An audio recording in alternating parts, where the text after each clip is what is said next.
Now, of course, Ron Swanson is a fictional character, but because he has such an iconic TV aura, fans of the show have been bombarding Offerman with questions about how Swanson would vote in this election. So, actor, humorist, comedian Nick Offerman tweeted, "Ron wouldn't think much of Trump. First of all, he'd be very sad that a businessman had entered politics. Huge step backwards. Ron would not like Hillary either. She is a career politician. Ron has no love of career politicians, but he certainly would vote Hillary over Trump if he had to choose between the two, or he would write in Merle Haggard or Willie Nelson." Actor, comedian, fated thespian, and expert woodworker Nick Offerman is here with me now. He's the author of the amazing new book, Good, Clean, Fun Misadventures in Sawdust at Offerman Woodshop. Nick, we will get to the book in just a moment, but first, this election is so crazy, people actually want to know what a fictional character thinks because they're so lost. Yeah, well, I was receiving so many requests that I got a hold of the show's creator and Ron's creator.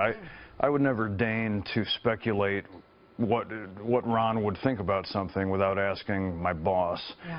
And, you know, we came up with what his answer was, and it's so funny. Many people are arguing with the guy who created the character. They're like, no, I think you're dead wrong. Yeah, why not Gary Johnson? Well, he's a bit of a lightweight, I think, is the answer to Not that libertarian question. enough. Yeah, I mean, just because there's a libertarian doesn't mean it's the person, it's the best choice. And what is the one element of libertarianism that you internalized from your character? Oh, you know, that whatever I do on my property is none of your business. That's absolutely right. Do you feel that way now, more having portrayed Ron Swanson for 7 seasons? I guess I've always felt that way, but I didn't know that it had a term. Yeah. I was like, oh, I agree with you guys. That's... Yeah. Now, I want to talk about the book because the book is a textbook. It is heavy. It is meaty. It offers recipes, odes to wood, and assorted tomfoolery. I frankly found the tomfoolery to be quite homogenous and not as assorted as I had liked. Oh, thank you. Yeah, well, it's my third book, and it's the first one with no bad words.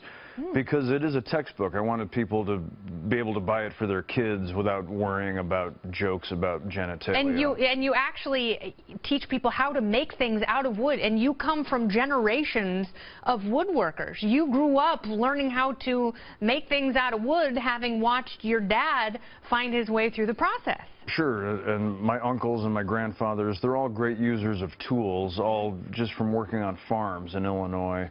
And that sort of, I funneled that into scenery building and then furniture and boats and stuff. And you actually have a wood shop, like an actual functioning wood shop. And when you're off, as you were this summer with your wife, doing a comedy tour, there were people still making stuff. They're there right now making sawdust. Yeah. And are you resentful of the Amish and their ability to woodwork without the sort of technology that you employ? I am envious of the Amish for many reasons. You know, they never have to answer tweets, for example. Yeah, that's a good point. And they get a lot of work done, those Amish.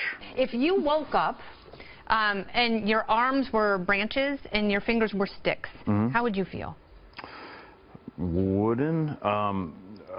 You love wood so much that a part of you actually became wood. I would be horrified at such a supernatural transformation because although I love wood, I mean, I also love meat, but if my arms were turned into bacon, that would be terrifying. Would you eat them? Well, if it was irreparable, I wouldn't want the bacon to go to waste. That's a good point. I am pragmatic. Are you a Zen Buddhist? Not officially, but I think I do follow a pretty Zen path. You talk about your sensei. Yeah, I was taught by a Japanese Zen artist named Shozo Sato in college, and he taught several Zen disciplines.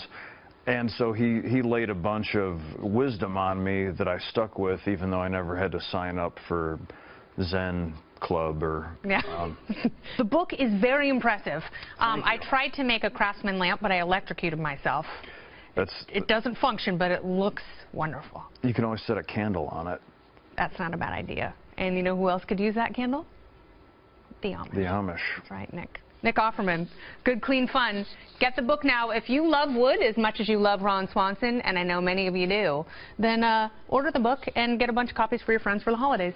Thank you for coming by. I appreciate it. That's very generous. May the light of liberty always blossom in your heart. Amen. Thank you.